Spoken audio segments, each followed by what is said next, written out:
we're discussing burnouts and the warning signs. And so we had 9 burnouts, but I added another one from yesterday. Now, if you want to check those burnouts out, just go and check my page. But today I was asked if I could speak on procastination. And someone asked me, they were saying this, and I don't seem to find the get up and go. But that's relating to the first 2 videos that I did. So they're all interlinked, and it leads to procrastination and what people would deem laziness. You simply don't have enough about you to want to be bothered. Not true. Maybe with some people, but for the majority of people who suffer from procrastination, it's linked to traumas. Not always just childhood traumas, but just traumas. Something that may have happened to you that stopped you in your tracks of flowing how you did before, should I say. So it's life-changing. And so now you have to take a completely different approach. And not only that, you have to learn that new approach. And it can be overwhelming. Now chosen ones, light beings, star seeds, you would already know that your life is different. And that the pace of society is unnatural. So we struggle with it. It's just disastrous. It's exhausting. It is plurific. It does not stop. Battering you down, constantly making you have to stretch your emotions, stretch your understanding capacity. In the end, we remove ourselves completely because we don't engage in that behavior, and it becomes more and more insufferable. The people who defend society and love society, they will engage in that all day long. It works for them. But you and I, we're truth seekers, and the more you find out what's going on with society, the harder it is, and the more disconnected you will feel. And so sometimes we go hermit mode. And then there's times where we just can't move. We just sleep away. That's why I'm retired from society. With the jobs and the careers that I did, it was too toxic. It was just horrible people, day in, day out, all scrambling because the system says you want that and you need this, and they don't. They're just eyes closed and they go hell for leather. I can't do that. And I was always one of those peoples that would get the whipping. I'd get caught out because I just don't roll like them. And it would be, if you're not going to be nasty and horrible, Margot, you're going to be last. Well, I'll be last then. Okay? I'm not first or last. I'm just going my own unique path. And for some of you, you will get called lazy, can't be bothered, awkward, antisocial, and people will just attack you. But you still keep doing what you're doing, my darlings. For me, I use exercise in the morning. I've been doing it 3 days a week. I've been building myself back up. I was very much a physical person. And sometimes I think what we need to find is what we used to be, to go back to. So some of you might be saying, I used to be a ballet dancer, okay, jazz dancer, you name it. And some people say, why don't you go back into that? So I'm beginning to start, and it feels great.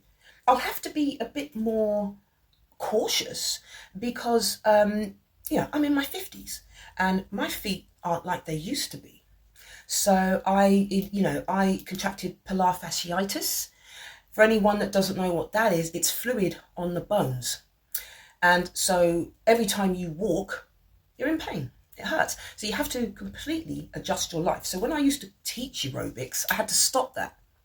And when you have to stop something that you love, that you were so aligned with, it's not good. So that was hard. I had to keep reinventing until I just got so tired of it. I knew that my procrastinating was to do with childhood traumas, but I also knew it didn't help when that illness came in and made me have to stop the very things that made me.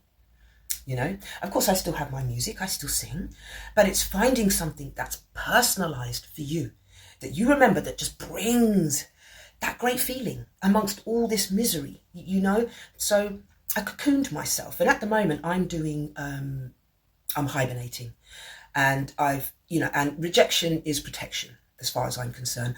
And so a good few people who were hiding who they truly were have revealed themselves, and it's all good because it's all about the age of reveal. So they're gone, and already that lifts you. So again, it's about being disciplined and using your discernment and making sure that those who severed ties with you, you do not rekindle. Most important.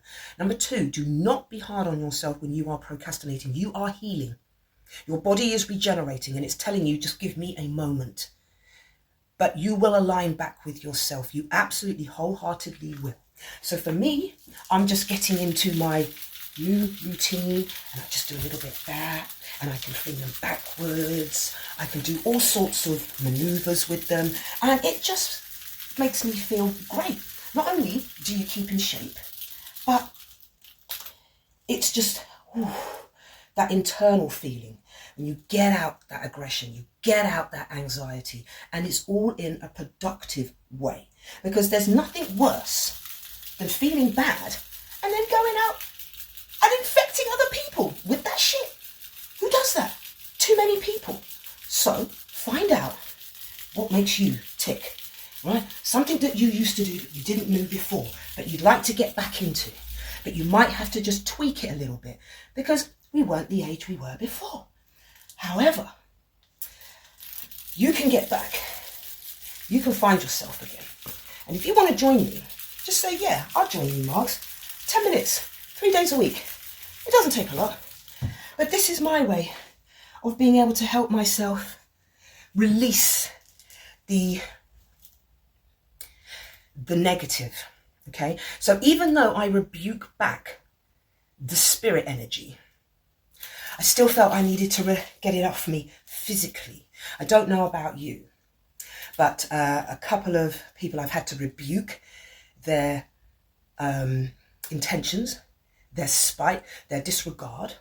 And you pray, you don't stoop to their level, but you pray, you give it back, and then you move on quietly and gracefully. That's what you do. So procrastinating. Small steps, okay? Don't overwhelm yourself because that's what procrastinating ends up making you feel. So you've got a plethora of negative feelings now, all bashing each other in your mind. So you're attacking yourself. No more. You've already got enough people out there attacking you. Be kind to yourself. So for people like you and I who have always been outwardly kind and caring, we found it very hard to do that for ourselves. But you must, sweetheart. You must. And I mean man or woman. Okay? No specific agenda. At the end of the day, it's building yourself back up. And to do that, you need kindness and gentleness. But you need to do it to yourself. Imagine seeing your friend or your dearest loved one, and they're telling you what you're feeling inside. And think about how you approach them. How would you be with them? Would you be tentative?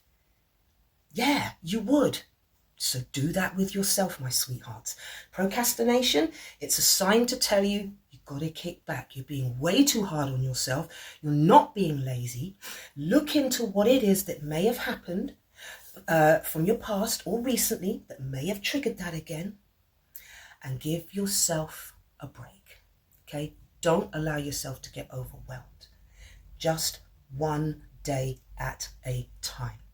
I hope that's helped, my sweethearts. And do something that helps you have the energy and the power to feel more uplifted, to address any of the adversities that you've got to go through. Anyhow, my darlings, I hope that's really helped. And if you do find it helpful, please do like and follow. And for those of you that already do, my sweethearts, you know what I'm going to say. You're gorgeous, wonderful, you're beautiful. And as always, Ja love.